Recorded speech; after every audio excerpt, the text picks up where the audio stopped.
I used to beg for their attention, to make them see me, to make them care. Every year, it felt like I was invisible, especially on my own birthday. My brother always got the celebrations, the attention, the love, and I was the afterthought, the forgotten one. But one day, I decided enough was enough. I stopped waiting for them to notice me, and I celebrated myself instead. What I did next shocked them and changed everything. I woke up that morning feeling a little more excited than usual, like maybe, just maybe, this year would be different. My birthday. A day meant for me, where the world would pause for a second, and I could finally feel like the center of attention. I got out of bed, stretching as I glanced at the clock. It was already late morning, and the sun was streaming through my bedroom window. Surely someone had remembered, right? I walked down the stairs, my heart already beating a little faster with anticipation. But when I entered the living room, it hit me. The sound of my mom and dad talking animatedly about the upcoming days. There was no happy birthday, no birthday card sitting on the counter. There was nothing for me, not even a simple acknowledgement. My mom, sitting in her favorite chair, was scribbling down plans for my brother's birthday. My older brother, who was always the golden child, she was already organizing the party, where they would go, what he'd want as gifts, and who would be invited.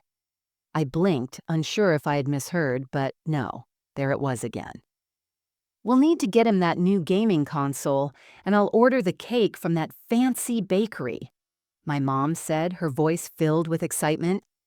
I stood frozen by the door, trying to process it. My brother, a few years older than me, had everything planned out for his birthday. The big day, the one where he would be the star. But not me. I had almost convinced myself it was all a mistake, some slip-up. After all, surely they would realize the date, right? But as the minutes passed and I saw my parents continuing their conversation like nothing was wrong, I knew this wasn't a mistake. This was a pattern. Every year it was the same. My brother got the spotlight. And me? I was left in the shadows. I felt this tightness in my chest, a mix of frustration and sadness that I couldn't shake off. The house was supposed to be filled with love, with laughter, with a sense that today was my day. But instead, the only thing I could hear was the chatter about my brother's upcoming celebration. No one had even bothered to say the words, "Happy birthday," to me. I quietly retreated to my room, feeling the sting of it all, but also something else, a fire building inside me. I had grown up in this house, where everything always seemed to revolve around him. The bigger gifts, the bigger celebrations, the spotlight. But I wasn't just the afterthought. I wasn't just someone who could be ignored. I didn't want to be the invisible one anymore. I wasn't going to beg for attention or wait for someone to remember me. I was done with it. The day went on, and my family's excitement for my brother's birthday grew louder. I could hear them discussing details, and it only made the emptiness inside me grow. I had half a mind to march downstairs and demand that they remember me, to ask for what should be a given on a day like today. But instead, I stood there, holding back tears, realizing something profound. I didn't need them to make my day special. I didn't need to wait for them to validate my existence. And that thought, surprisingly, calmed me. I didn't have to sit idly by, watching them plan and pamper my brother. I could take control. I could create my own happiness, even if no one else in this house cared enough to notice. As I sat down on my bed, my mind began to race with ideas. I didn't want a party or gifts anymore. Those things didn't matter to me anymore. What I wanted was to feel seen, to feel valued. And I knew that if I had to make that happen for myself, then so be it. The world didn't owe me a birthday party, but I owed it to myself to take back control. The clock ticked on, and my brother's big day plans were taking shape. But mine, I would create something all my own. As the day wore on, my family continued to prepare for my brother's celebration, and I could feel the weight of their obliviousness. It was almost laughable how little they seemed to care about me or my feelings. I heard the clinking of plates, the excited chatter about which restaurant they'd take him to for his birthday dinner, and the sound of my mom on the phone ordering flowers for the centerpiece. It wasn't just the birthday itself, it was everything they did for him, everything that made him their priority. I couldn't stay trapped in that room, surrounded by the echoes of their disregard. I decided I needed to get out, to clear my mind, so I went for a walk. The fresh air hit me hard, a contrast to the suffocating feeling of being invisible in my own home. I tried not to think about it, but the thoughts kept creeping in. Why did they treat me like this? What was so wrong with me that they couldn't even spare a moment to acknowledge my birthday?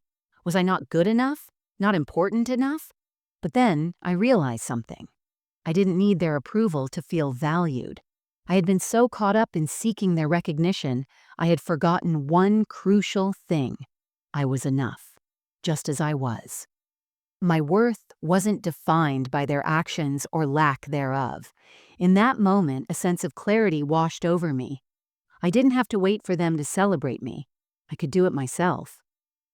I thought about my brother and his privileges. Yes, he was their favorite. Yes, he got everything handed to him on a silver platter. But I didn't want to compete for scraps anymore. I wasn't going to waste another second in the shadows, yearning for a love and attention that would never be equally distributed. I was capable of so much more than that. I could make my own happiness, create my own memories, and for once, not have to feel like I was constantly waiting for someone to notice me. I had always been the quiet one, the one who stayed out of the spotlight, accepting whatever little affection I was given. But not today. Today was different. I was going to take control. I didn't need anyone's validation to make my day feel special. I didn't need their approval to know that I deserved to be celebrated. I was tired of being the forgotten one, of always living in my brother's shadow. As I walked, the plan began to form. I would treat myself. I would do everything I loved and everything that made me happy, without waiting for anyone to hand it to me. I didn't need anyone's permission to make today about me. It was time to create a new tradition, one where I decided what made my birthday special. When I got back home, I started making calls. I reserved a table at my favorite restaurant, something small but perfect. I planned a little solo adventure, something I'd always wanted to do but never thought I could. I didn't want their pity or charity. I wanted to create something entirely for myself. The more I thought about it, the more the weight of the neglect lifted. I wasn't angry anymore. I wasn't sad. I was free. Free from the expectations that had held me hostage for so long. I was finally going to give myself the love and attention I had always craved. And for once, I didn't care whether my family understood or not. Today was my day, and I was going to make it count. The evening arrived, and I could hear the sounds of my family laughing and chatting as they set up for my brother's party. The entire house felt consumed by his celebration. It wasn't just about the decorations or the cake. It was the way they spoke about him, the way they adored him. They weren't even pretending to care about me anymore. It was as if I didn't exist, as though my birthday didn't matter in the grand scheme of things. The contrast between their excitement and my solitude was almost too much to bear, but I wasn't going to let it break me. I finished getting ready for my night out. I put on my favorite dress, the one I'd saved for a special occasion. But tonight was my special occasion, and no one was going to take that from me. I looked at myself in the mirror. The reflection staring back at me wasn't the invisible, overlooked girl I had always been. No, tonight I was someone else. A woman who knew her worth and didn't need anyone's permission to celebrate herself. I made my way downstairs, and as expected, no one seemed to notice me. My parents were busy fussing over my brother, making sure everything was perfect. I could hear the clink of glasses being arranged for the party, and I couldn't help but smile just a little. This was the moment. This was the moment when I would prove to myself and to them that I didn't need to wait for anyone to make me feel special. I was special with or without their acknowledgement. My phone buzzed with a message from a close friend. "You good? Ready for tonight?" she asked. I smiled and quickly typed back, "Yeah, I'm ready. Tonight's about me." I stepped out the front door, my heart pounding a little faster, but not from nerves. This time, it was excitement. I was free. I was finally doing what I wanted, without worrying about whether anyone else cared. The world felt different tonight. For the first time in years, I wasn't second-guessing my worth or waiting for validation from people who couldn't see me. I drove to the restaurant, a small, cozy place that always made me feel like I was being treated with the kind of care and attention I'd been missing at home. I walked inside and was immediately greeted by the hostess with a warm smile. "Welcome, your table is ready." I felt a little shiver of pride run through me. It felt good to be treated with respect, to feel seen. The table was small, just for one, but it didn't feel lonely. It felt empowering. As I sat there, sipping my wine and enjoying the meal, I couldn't help but think of my family. What were they doing? Probably arguing over last-minute details for my brother's party, distracted by their obsession with him. And I was perfectly okay with that. I didn't need them. I had myself. And that was more than enough. Dinner came and went, and I took a walk afterward, through the quiet streets, letting the evening air calm my thoughts. The city was bustling with life, people walking hand in hand, friends laughing, and I felt content. The weight I had carried for years of being overlooked and forgotten was finally lifting. I was no longer bound by anyone else's expectations. As I strolled down the sidewalk, I passed a little bookstore I'd always wanted to visit but never had the chance. On impulse, I decided to go inside. The warm light and the smell of old pages wrapped around me like a hug. It was such a small thing, but it was perfect. I wandered the aisles, lost in the comfort of the stories around me, each one waiting to be discovered, just like I had been waiting for someone to notice me. But now I realized something. I didn't need anyone to write my story for me. I was doing it myself. By the time I headed home, I felt lighter. There were no grand parties, no birthday cake with my name on it, but there was something much more valuable: peace. I had spent the day doing what I loved, creating memories that were just for me, and I hadn't needed anyone's approval. I had taken control of my happiness, and it felt like freedom. When I walked back into the house, my family was still wrapped up in their celebration. I slipped past them quietly, not making a fuss, not needing them to recognize me. My day was already complete, but as I lay in bed that night, I couldn't help but feel a sense of satisfaction. The kind that only comes from knowing you've finally stopped waiting for someone else to make you feel worthy. I had done it for myself, and it was perfect. The next morning, I woke up with a sense of peace I hadn't felt in years. The sun was shining through my window, and for the first time in a long time, I didn't feel like I was carrying the weight of someone else's neglect. I had taken back control of my own life, my own happiness. I had celebrated my birthday the way I wanted, without relying on anyone else. There was a quiet confidence in me now, one that had been buried beneath years of being overlooked, but it was finally starting to show. But the quiet didn't last long. As the day unfolded, I began to receive messages and calls from family, one after the other. My phone buzzed as texts from my mom, dad, and even my brother flooded in. They wanted to know where I'd been, why I hadn't joined the celebration, why I had disappeared without a word. I almost laughed at the irony. They hadn't even remembered my birthday the day before, but now, suddenly, they were concerned. It was as if they couldn't fathom why I had chosen to do something for myself, something that didn't involve their validation. For a moment, I felt a flicker of something familiar. Anger, frustration, maybe even a little bitterness. How could they have been so blind? I opened the first text from my mom, a simple one. "Hey, why weren't you there last night? Your brother missed you and I was worried. We're all concerned about you." The words stung, but I wasn't going to let them get to me. I didn't owe them an explanation, especially not after everything they had done, but still, a part of me felt that old familiar pull, the part that wanted their approval, that wanted them to see me, to finally understand that I wasn't invisible. I sighed and began typing a response, but then I stopped. I didn't need to explain myself. I didn't need to justify the choices I made. I was allowed to take care of myself, to do things that made me happy without asking for anyone's permission. It was time to stand firm, not just in my actions, but in my belief that I deserved more than I had been given. Instead of replying immediately, I went for a walk, giving myself time to think.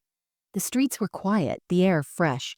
I felt more centered, more confident in myself than ever before. And then, as I walked, something unexpected happened. I found myself thinking not just about my family, but about my brother. I realized that, despite everything, I didn't want him to feel the way I had felt. I didn't want him to be caught in a cycle of being their favorite, never realizing how much pressure it put on him. I wasn't angry at him, not really. I was angry at the situation, at the way my family had pitted us against each other without realizing it. My brother didn't ask for the spotlight any more than I asked to be ignored. We were both just products of the same toxic dynamic. I began to think about how things could change, not just for me, but for us. What if we didn't let our parents dictate how we felt about each other? What if, instead of competing for their attention, we could break free of their expectations and just be siblings, without all the labels they had put on us? By the time I returned home, I had a clear head. My phone was still buzzing, but I wasn't going to let it distract me. I took a deep breath and finally decided to respond to my mom's text. It was short, simple, but honest. I had a great time celebrating myself. I needed it. I'm doing well, and I'll be around when I'm ready to talk. I hit send before I could second-guess myself. It felt liberating.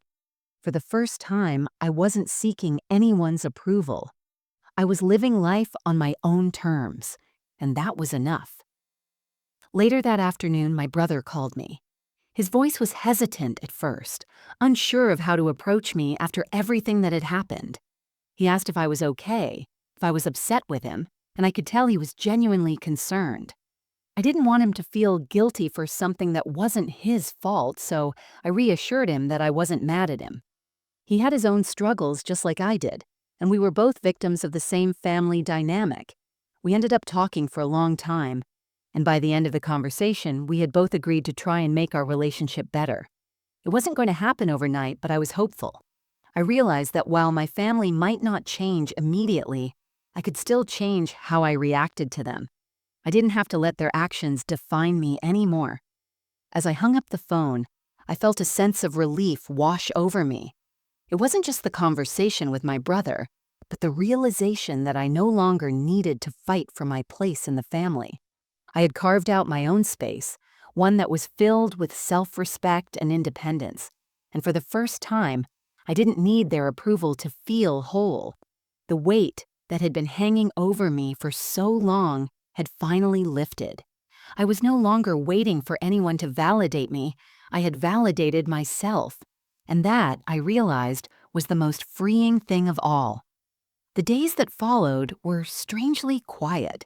My family, while still dealing with their own celebrations and planning, seemed to have settled into an uneasy normalcy.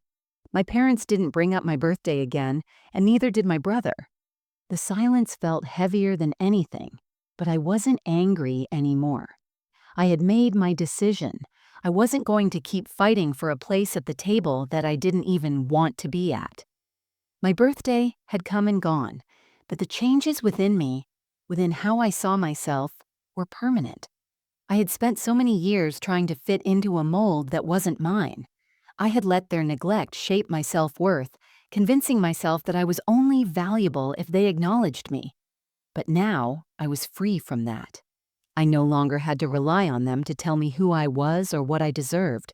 I had learned to give that to myself. The feeling of independence, of being my own person, was empowering. It was like I could finally breathe deeply again after years of holding my breath. One evening, my mom reached out to me again, this time in person. She came into my room, hesitant at first, like she didn't know where to start. I didn't look up immediately, but I could feel her presence. It was strange. Like a part of her realized she had made a mistake, but she didn't know how to admit it. "Hey," she began, her voice soft. "I just wanted to say, I'm sorry for not recognizing your birthday the way I should have. I should have made more of an effort." Her apology wasn't grand, and it didn't erase the years of neglect. But in that moment, it was enough. It was the first time I had heard those words from her, and while they didn't fix everything, they were a start. I took a breath before answering. "It's okay," I said, my voice steady. "I think I just needed to hear it, but I've realized something, Mom. I don't need your approval to feel good about myself anymore. I'm going to be okay, with or without it." I saw her face shift, like she wanted to argue, but she couldn't. I wasn't angry. I wasn't demanding her attention or approval. I had learned to stand on my own, and that was the most powerful thing I could have given myself. "I know," she said quietly, "and I admire you for it. I really do. You're stronger than I realized." The conversation wasn't long, but it was enough. She left my room after a few minutes, and I sat there feeling both relieved and strangely sad. I had waited for this moment for so long, but now that it had happened, I realized that I didn't need her apology as much as I thought. I had already moved past it. I had built something for myself that no one could take away. Later that evening, I got a message from my brother. It was simple, but thoughtful. "Thanks for talking to me. I get it now. I'll try harder to be there for you." I smiled at the message, but I didn't reply right away. I didn't need to anymore. I had already forgiven him, and it was clear he was starting to see the bigger picture too. The weight I had carried between us for so long seemed to lift in that moment. Things wouldn't change overnight. I knew that. My family had their flaws, and we would always have our struggles. But for the first time, I wasn't waiting for them to change to make me happy. I wasn't depending on them to validate me. I had learned to be my own source of strength, my own source of happiness. I stood up, walked over to the window, and looked out at the quiet street below. It wasn't just my birthday that had passed, it was a new chapter of my life, one where I was in control. I was no longer the forgotten one, the invisible sibling. I had learned to stand on my own, to celebrate myself, and to demand the respect I deserved. And somehow, I felt more connected to my family than I ever had before. Not because they had changed, but because I had changed. I had taken my power back. And that, I realized, was the greatest gift of all. As the weeks went by, the family dynamic subtly shifted. It wasn't a dramatic change. Not at first. My parents, while still wrapped up in their own lives, seemed to treat me with a little more respect. The conversations at the dinner table weren't as one-sided as they used to be. My brother, too, started making an effort to spend time with me, though it was still a bit awkward. There were no grand gestures, no overnight transformations. But it was enough for me to feel like something had finally clicked, something had shifted, and it was because of me. I began to notice the small things. When my mom asked about my day, she wasn't doing it out of obligation anymore. It felt like she genuinely wanted to know. My brother started including me in things he used to keep to himself, like picking out gifts for our parents or talking about his plans for the future. We weren't suddenly best friends, but there was a newfound understanding between us, something we hadn't had before. I knew things wouldn't be perfect. There would always be moments of tension, moments when I would feel overlooked again. But I also knew I had the power to change my reaction to it. I wasn't dependent on their validation anymore. I wasn't sitting around waiting for my place at the table. I had built my own table, one where I was the most important guest. I had started a new tradition for myself, one where I celebrated my own milestones, big and small. It wasn't just about birthdays anymore. It was about taking time to appreciate myself and the progress I had made. even in the smallest ways.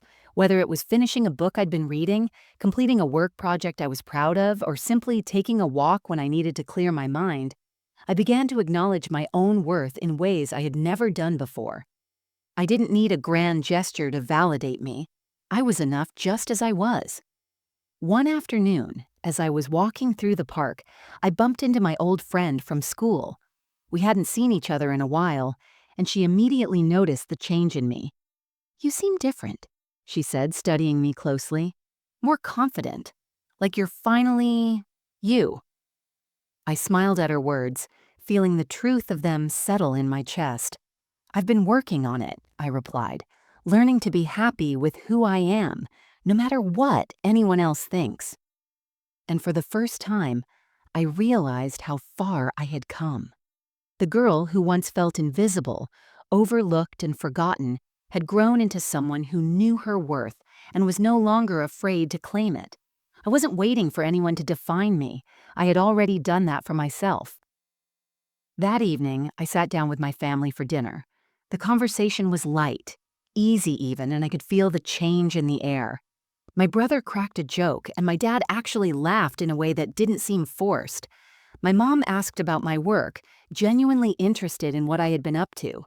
I realized then that the real change wasn't in how they saw me, but in how I saw myself. I had stopped waiting for them to acknowledge me. I had stopped measuring my worth by their reactions.